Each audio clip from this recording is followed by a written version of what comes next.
Did you know that Israel is home to one of the oldest continuously inhabited settlements on planet Earth? The name of this place is Akko. Let's explore. Shalom, my friends. This is the Kiva Gersh with Israel in 5, where we give you everything Israel in 5 minutes. Please like and subscribe. And if you have any questions or want to keep the conversation going, please do so below in the comments. Akko is a settlement, an area, a city in Israel today that stretches back thousands and thousands of years. Many people ask, what does its name mean? In Hebrew, we say Akko. In English, you usually see the word A-C-R-E, which people pronounce Acre.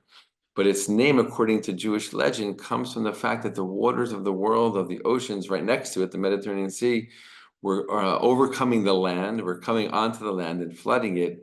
And where did these floodwaters stop? Until the place where Akko is, because in Hebrew, we say Ad Ko, which means up until here. So Akko is the site, according to this ancient Jewish legend, where these floodwaters stopped.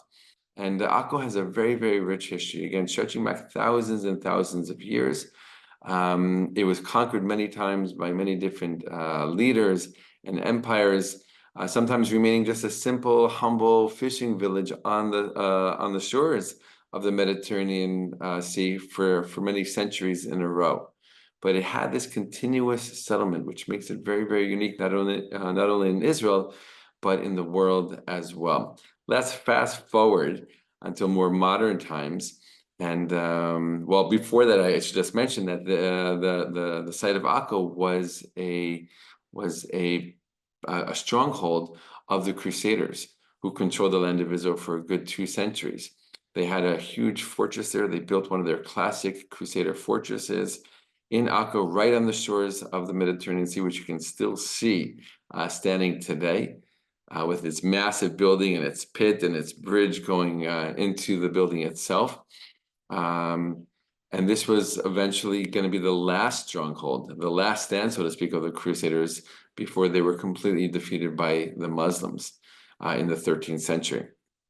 Now let's fast forward into more modern times. Of course, Akko was a city under Ottoman rule for 400 years, and the Ottomans lose control over the land of Israel and all the Middle East after World War I.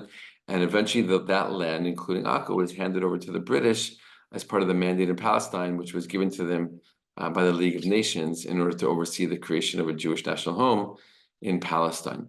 So basically what the British do is that they take this building, this Crusader fortress, which I mentioned, which had been turned into a police station under Ottoman rule, and they make it into a British police station. So for many hundreds of years, this Crusader fortress, which was in Akko on the shores of the Mediterranean, served as a prison and police station, okay, under the Ottomans, also under the British. And in addition to just regular kind of criminals being housed in this British prison, in this ancient Crusader fortress, the British also used it as a place to put to jail, to imprison members of the Jewish underground. The Jewish underground, really briefly, was a series of different organizations, self-defense groups, which were fighting for their right to have a Jewish state. Because eventually there were Arab riots against the Jews in the land of Israel, who were working towards and striving for a state of their own. The British backtracked on a lot of their obligations and promises. So the whole situation became very, very chaotic. And so the Jewish underground was born in the 1920s, lasted through the 1930s and into the 1940s, as a way to, one, stand up for Jews and protect Jewish life against Arab rioters who were at times injuring and killing many Jews, and also as a way to stand up to the British rule, which they deemed unfair and actually illegal at some point, because they simply weren't letting the Jews have their own state. So members of the Jewish underground who were caught by the British and convicted of crimes and sentenced, they were sent to, amongst other places, they were sent to the prison in Akko, and they were held there.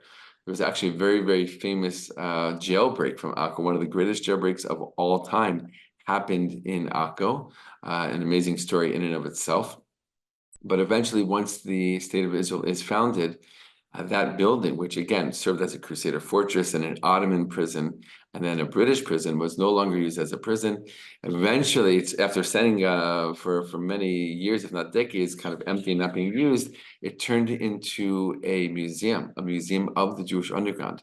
It was dedicated to those people, those Jews who were members, who belonged to the Jewish underground, who gave their lives, basically, dedicated their lives to fighting for and working towards the creation of a Jewish state in the land of Israel. This building was dedicated as a museum to them, their story, their work, and their accomplishments. You can go there today. It's an amazing place, an incredible story that is told there. At the same time, you can go underneath to the lower level, the level beneath the museum, and you can explore these incredible, exquisite, large, giant halls that were created during the Crusader times. These Templar halls, as we call them, an amazing thing to see and to view and to learn about. So there's lots to do in modern Akko today. Akko is unique amongst Israeli cities because it is one of the few cities that has a mixed population. It has Jews and Muslims, Christians, Jews and Baha'i. If you've heard of Baha'i, it's a monotheistic faith, rather small, but has its global headquarters basically in Akko. And also in adjacent Haifa, it has its main headquarters as well. So between these two cities, that's the main place for the Baha'i religion in the entire world. Lastly, I'll just share there's a very, very unique synagogue you can go visit in Akko today. It's called the Tunisian Synagogue. And while it looks very, very ancient, it's a modern day creation, but it uses mosaics to basically tell the story of the Jewish people over the last few thousand years. All kinds of intricate and really beautifully detailed mosaics all along the wall, the ceiling, even different Jewish themes and images and stories from the Bible. It's an incredible thing to see. If you're ever there in person in Akko, you have to check it out. So Akko here is this amazing, interesting, vibrant, modern-day Israeli city that has thousands of years of history, making it one of the world's oldest, continuously inhabited settlements. All the best, my friends, and be well.